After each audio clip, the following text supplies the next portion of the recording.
So hello and welcome along to another edition of Isolation Interviews for Hospital Radio and my YouTube channel. And I'm super excited that my guest today is a fantastically talented actor in the form of Alec Newman. Thank you for joining me. Thanks, Matthew. It's a real pleasure to be here. Thanks for asking me. My pleasure. Now, obviously, the world we find ourselves in has been completely turned up on its head, obviously in this third lockdown. For you, how did you find when we first went into the initial lockdown, how did it affect you work-wise? How's it affected you, personally? I mean, what's it been like for you? So, I mean, it's the greatest question of the age, isn't it? Start big, and we'll talk about other stuff. I recall being endlessly fascinated, like a lot of people, with the news and following what was happening with this thing. But like almost everybody else, I had absolutely no idea, or no concept, or no way to think of it going on this long. Back then, back in March of last year. And I remember watching a news report and thinking, oh my goodness, there's a case. One case. Or one, I think it was Brighton somewhere. It was a GP surgery. And the news footage of it being cleaned was absolutely terrifying, And obviously cut to now where, thousands and thousands and thousands and thousands are what the numbers are into in deaths, let alone cases. And I think it's going to be many decades before people are really truly able to get their heads around it, if at all. But I remember thinking, okay, I can handle this. If I follow it on the news, I can handle it. I'm going to give you a shorter answer than the way that I've begun, which is just to say that now, this third lockdown, I have found really much tougher. It might be the weather, of course. The first time around, it was coming into spring, summer, and you have to stay at home in your garden. And as it transpired, you get a little bit of help from the government. This is very different. And now I think it's got to the stage where people are so exhausted and using various coping strategies to tuck away how exhausted or even angry and frustrated they are, that we're in a kind of state of complete, exhaustion is the word. And I, from feeling I was somebody who was coping rather better than I might have thought I would, I'm now done with it, like many, many people. And there is this awful death toll, which, I mean, I listen to a lot of talk radio, and I haven't listened to your station yet, but I will now.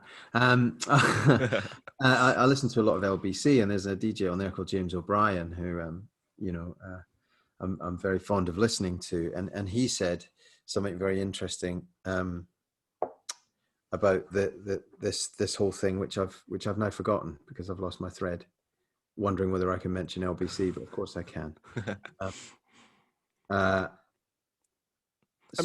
I mean, that's the thing, obviously, in the early stages of the lockdown, is that a lot of people, like you're saying, were watching so much news, and it probably wasn't good for their mental health, watching news upon news that's bad news, and it's not, nothing new was really being said. It was just kind of thrashing over the old stuff. And I think for a lot of people, they were getting themselves more and more worked up, worried about the situation that no one could do anything about, really, other than, the keeping safe and everything. So that they gets to a point where you kind of have to switch off from the news and watch something lighthearted, a bit of, something funny, a bit of something, a bit of drama, something just to take your mind away from what was going on. No, that's right. I mean, I'm very frustrated that I forgot what I was talking about so early on in an interview. But there you go. That's the lockdown. I just think that it's going to have a legacy, as well as anything else. It's going to be with us for years. And I don't just mean the virus. I mean, unfortunately, the effects of it. Now, we have a two-year-old daughter. She's 2 in a couple of weeks. So we're very fortunate in some ways, because you won't really have a concept of what it is. But, there's a sadness to the fact that she is now completely used to face masks. Not a problem at all. It's just like, in fact, if we wear them and that's fine. We don't wear them, I'm sure there's a second sometimes. Where's that mask? It's not weird at all, and it's not sad, but it's it's noticeable, and yeah, it's even become difficult to talk about it because it's on one side, in our daily lives, we find ways to cope and just get on and get through. But in the background is this moment in history that we're all sitting right slap bang in well, hopefully towards the end of in this pandemic stage of coronavirus, because it's going to be with us forever, as it turns out. So I felt that I was coping well at the beginning, but now I really I'm just very fatigued with it all. And I've stopped watching the news. About 2 weeks ago, I had a little bit of work to get my head into, and I realized a couple of days ago only, you've stopped looking at the figures every single day, which I was doing for a while. And I'm sure I'm not the only one, I know what it was that James O'Brien said. Hooray! Yeah. I remember. He said if this was a daily death toll from plane crashes, you'd think, well, the Civil Aviation Authority need to do something fast. There are people dying daily, and there are planes falling out of the sky. This is we've somehow managed to rewire our brains and by necessity, sadly, to become numb to how awful this thing really is. So there's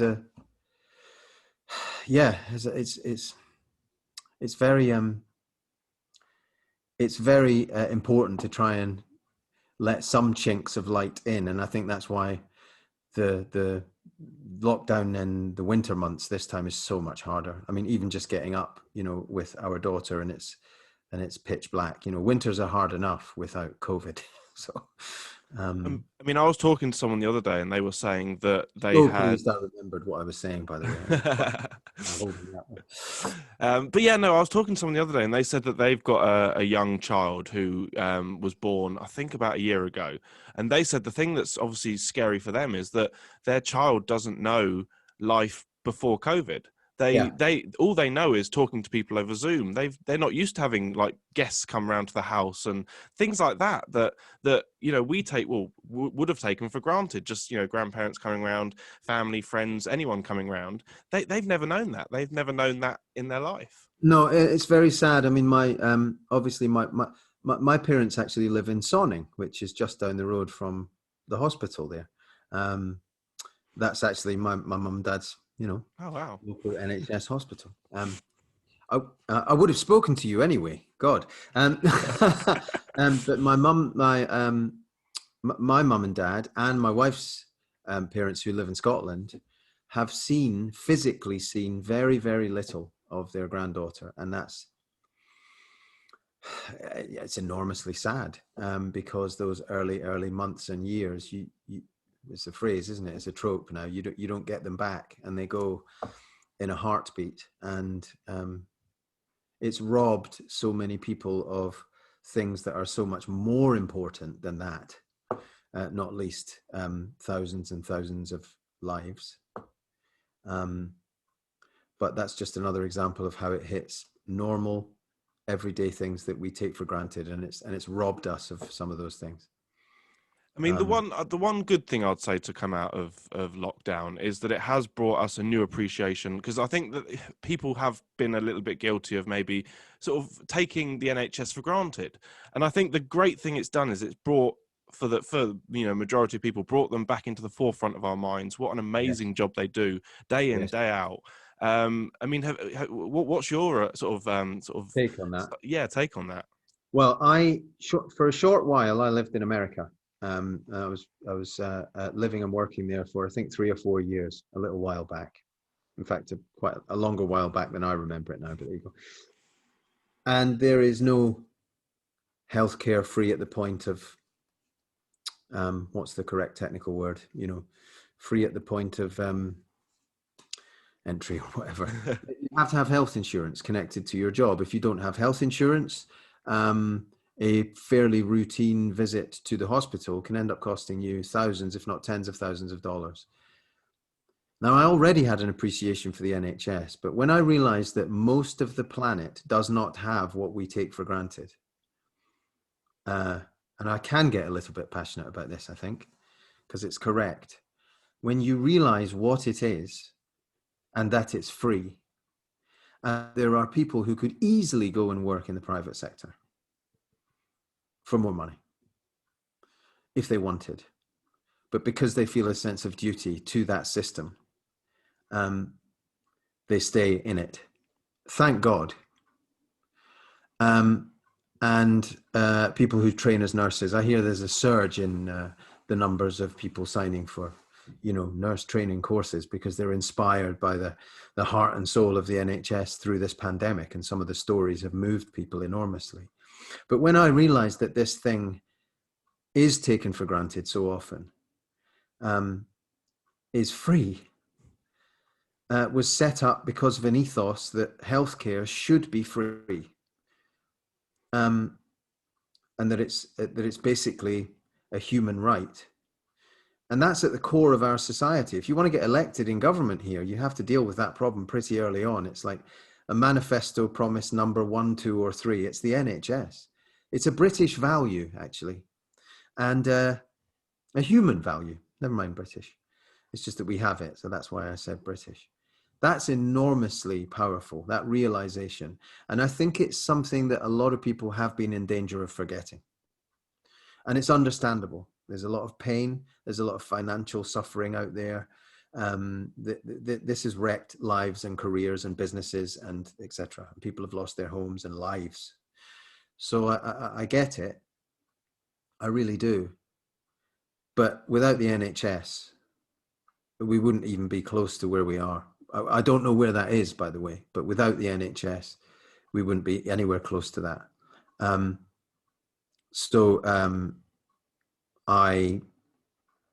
don't want to sound like I'm getting on a soapbox, but I really believe in the NHS, and that time away gave me a point of reflection, if you like, to look back and see it from a different angle. And it's enormously moving. And obviously I'll stop talking because I could go on and on and on. But the passion and commitment to that organization and that ethos by the people that work in the NHS is astonishing. It really is. Like you say, I mean, I think when you've not had, or you have something taken away from you, that's when you miss it most, because you realize what you're missing out on, what was there, and you're just constantly thinking, I need that back. So yes. We are lucky to have the NHS, yes. And I say anyone here in the UK should be completely grateful, and yes. do whatever it takes to keep it as it is. Yeah, there's we've been on the borderline sometimes through this pandemic. There's you can sense a frustration that turns into a lack of appreciation, and it's really important that we don't let that one run too far, because these are human beings working in hospitals. That they're not robots yet. I don't know, technology is terrifying, but it's I can't describe it, which is why I fumbled around for 25 minutes trying to describe it. But I personally am grateful. Isn't even the word. It just I can't find the word. Now, obviously, as an actor in the last year, I mean, I imagine work-wise, is that a strange experience to go through? I mean, do you know sort of when the next job's coming up, or is it a lot quieter at the moment? Actors, there is a quite a handy default, which is that you never know where the next job is going to come from as an actor anyway.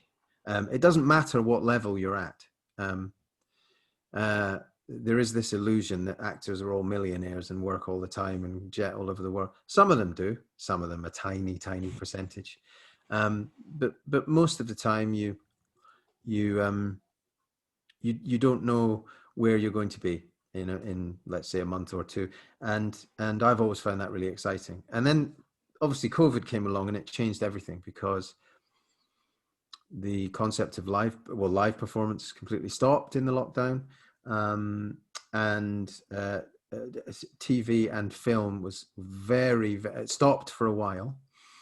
and they have had to work very hard to put in COVID measures and ways to keep people safe, which has slowed down production and probably made it a little bit more expensive, which any producer will tell you that's the last thing they want. But it's that or telly or watching, UK Gold, which is great.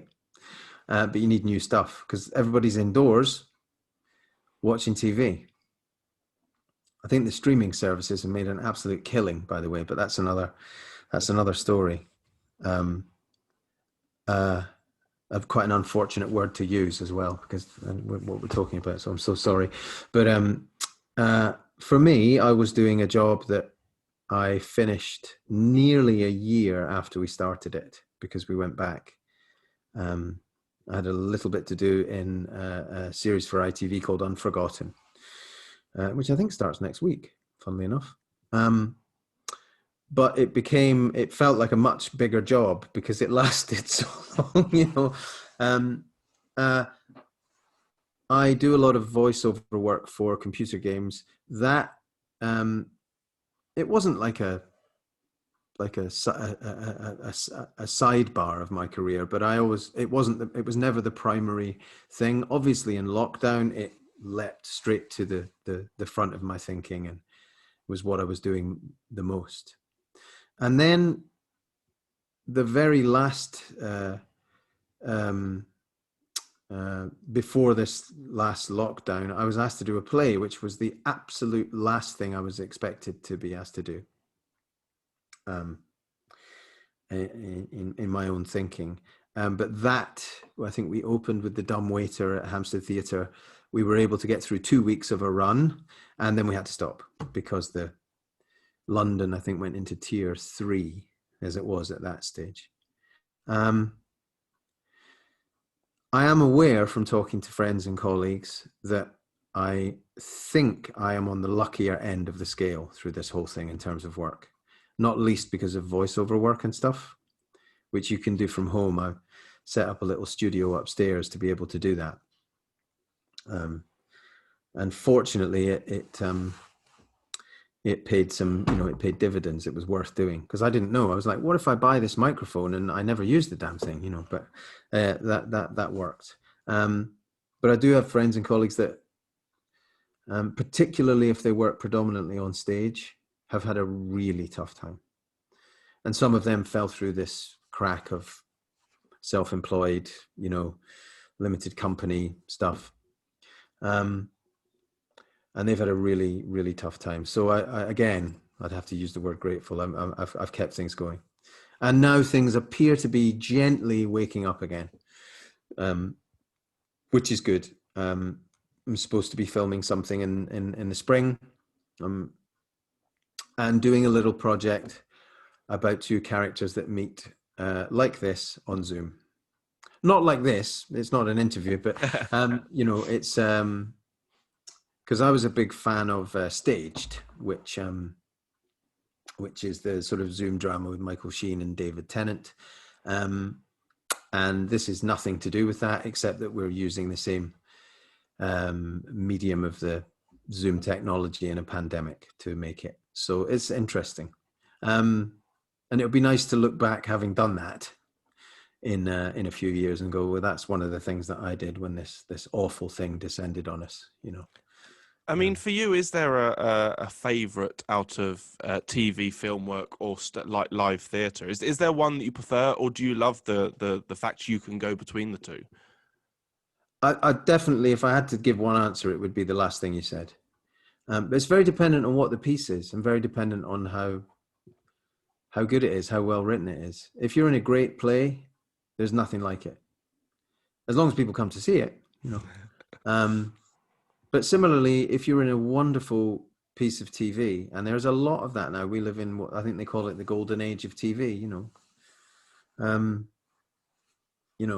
I mean, sometimes you look at the amount of material that's being produced, and you go, why would any actor be out of work? There's no excuse. There's hundreds and hundreds and hundreds and hundreds of things being filmed, but of course, you have to be right for the part. So when I was younger, really enjoyed all the camera work that I was very fortunate to be able to do. My career was sort of backwards. You're supposed to start on stage and then graduate to. Mine was a little bit the other way around. I started with some big TV and film opportunities, and then filled in the gaps with the theatre as I went along. But now it's balanced out. I think the older I've got, the more I've come to appreciate people who can really deliver a performance on stage and understand and appreciate that there's real technique involved in that. And you can't manipulate that or do another take, you know. You have to just do it, sink or swim, you know. So I still have a fascination with how you can make a camera look like, you know, you're thinking something or what have you. But I have this feeling that the older I get, my appreciation for how to do it on stage and my appreciation for people who can, because I think it does separate the men from the boys sometimes, and the women from the girls sometimes, and the dogs from the puppies and the whatevers. By the way, I'll just cover the whole gambit. But ultimately, you can love working in the theatre, but if you're doing a play that isn't that great and people don't come to see it, it's not as rewarding an experience. I mean, I know one of the roles that a lot of people remember you for and loved you in was Waterloo Road. I mean, what are your memories of working on that show, playing the head teacher? So you were the boss. Yeah, it's great. I was in I was doing a play in New York when I got a phone call about Waterloo Road, and I was familiar with the show, not least how popular it was. I'd never played a sort of lead role in a TV series in Britain. I did the Dune miniseries when I was a little bit younger, but I'd never sort of played the lead role in a series here. So I was really excited because I knew that shows like that have fairly brutal schedules. Sort of that level of show, like Casualty and Holby, and I knew that you had to shoot very, very fast. And it's not a soap, but I think they call it continuing drama. So it's quick. You have to be able to retain dialogue at a rate of knots. Sometimes you get handed it in the morning and you film it at lunchtime, you know. And there's a lot of pressure on you. And so I was excited to see whether I could work in that with that amount of pressure, to be honest. And I went to meet somebody, a producer called Tim Key in London. We chatted about the role, and I was really excited about the idea that this was sort of a older style headmaster in a slightly younger man's body, let's say.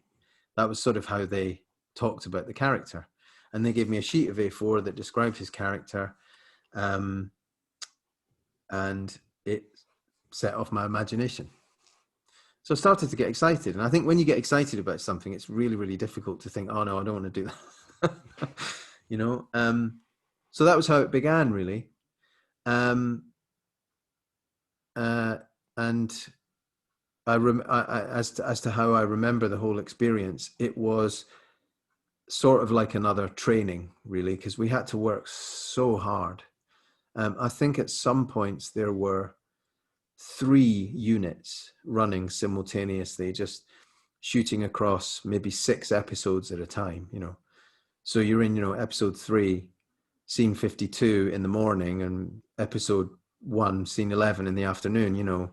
Have I died yet? Am I dead? You know, what's happened? Okay, I remember, you know, all that kind of stuff. But the real secret weapon of Waterloo Road was the people, how brilliant the people were, and how everybody kept a sense of humor. You had to. You couldn't, you know. So it's so I learned that it's very important in an environment like that not to take yourself too seriously, because you can't, people like Mark Benson and Phil Martin Brown around, you can't go in there pretending to be Marlon Brando or anything. Not that I would, but it's like you'll last about 5 seconds and they'll just, you know, take your legs out from underneath you, you know. I mean, it's impossible to make a show like that unless you have a sense of humor. So is it hard? Is it hard when you make the decision to leave a show like that? Because I imagine that you kind of could quite easily get quite comfortable staying there for you know, forever. You could. I've always, yeah. It's tricky, isn't it? I mean, first of all, the decision for me to not do Waterloo Road anymore, it was sort of arrived at. It wasn't made. You know what I mean? It wasn't like, right, I'm leaving. You know, I have a slight giggle inside when people leave shows like that where they've had a lot of attention and they say, yeah, I want to pursue other projects. I mean, it wasn't that. I did have a wonderful little independent film I was lucky enough to be able to go and do straight after. So, you know, at the time, that was what I was doing next. But that isn't why I stopped. I think the reason we sort of all agreed that it was finished is that Michael's story was told, you know, and I was really happy with the way that we were able to round that character's journey off. It made sense, which was nice. And you know, the storyline with Ron Donachie playing Michael's father and stuff. It was lovely to get a chance to dip into a character in a way that much of the time you don't on a show like that. And I felt that story was genuinely felt that story was told, and I think the producers of the show agreed. So, and I had something else to go and do, so I wasn't just sitting at home going, "Oh, I wonder what they're shooting today," you know. And then I think Neil Pearson came in and was the headmaster to the end of the show, and you know, I think it went on quite a while after Michael Byrne left, you know. But I still think he's out there somewhere, you know. He's probably not able to squeeze into those suits quite as well, but he's still out there.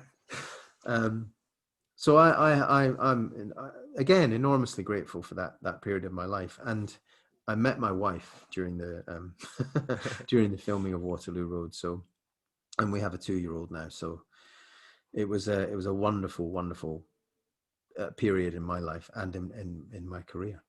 Is there a career highlight for you? Is there something that is just your favorite job you've ever done? Something that just you were super proud of in your career? Yeah, there are lots and lots of moments, and it's weird because I mentioned earlier, your perspective about things changes obviously as you get a bit older. I mean, I'm not that old, you know. It's like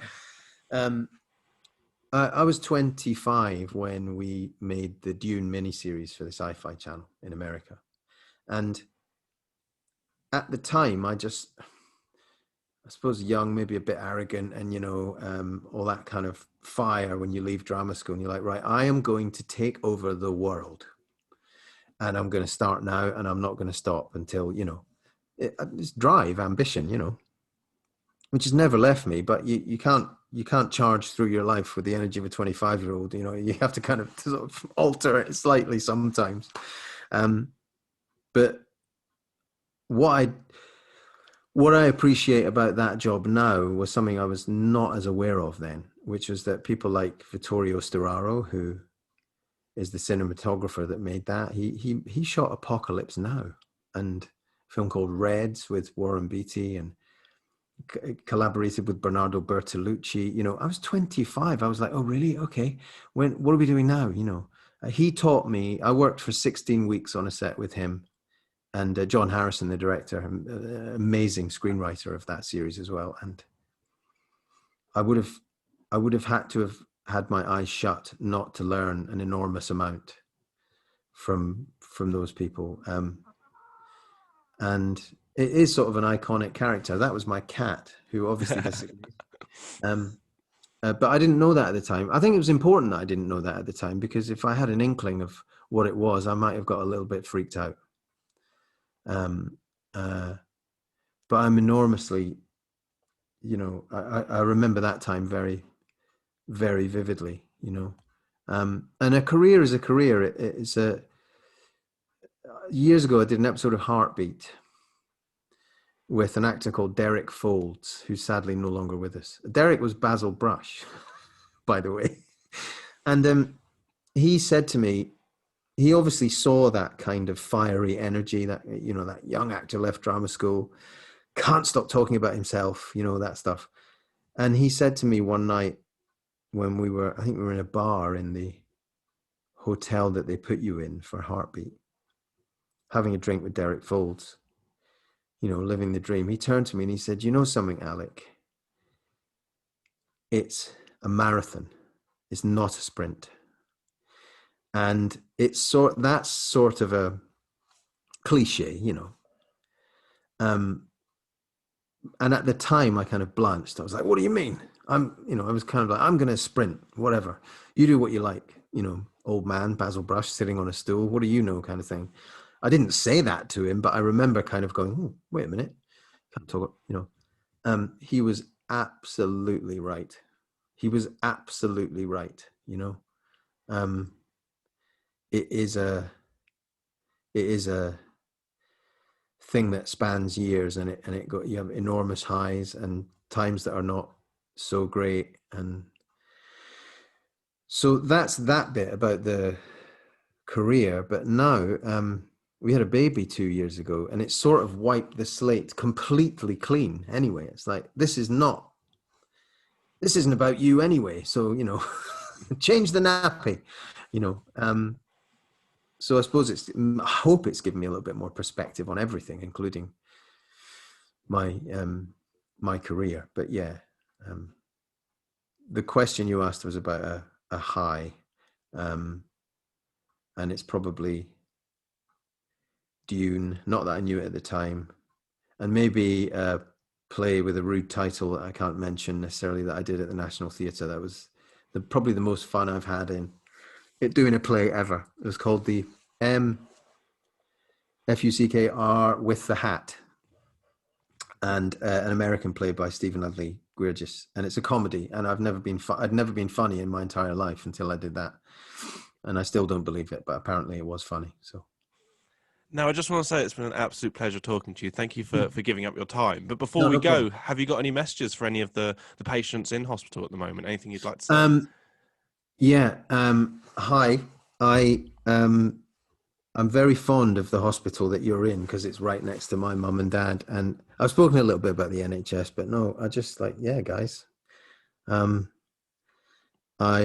really wanted to be a part of this today because hospital radio, and I just wish everybody well. I know it's a rough old time at the moment, but people like yourself, Matthew, we'll get through it. Not in a Boris way, but we'll just, we'll get through it. Yeah, it's been a real pleasure to be asked to do this. And I hope I haven't, I know I've waffled on too much. So No, we've loved it. We've loved it. But I don't think Matthew's going to cut any out. And if he is, I'll know. But yeah, just send send a massive hug to everybody. And get better soon if you're not better already. Thank you so much for your time. It's been an absolute pleasure. Of course, keep safe. And thank you again. You too. Thanks, Matthew. All right.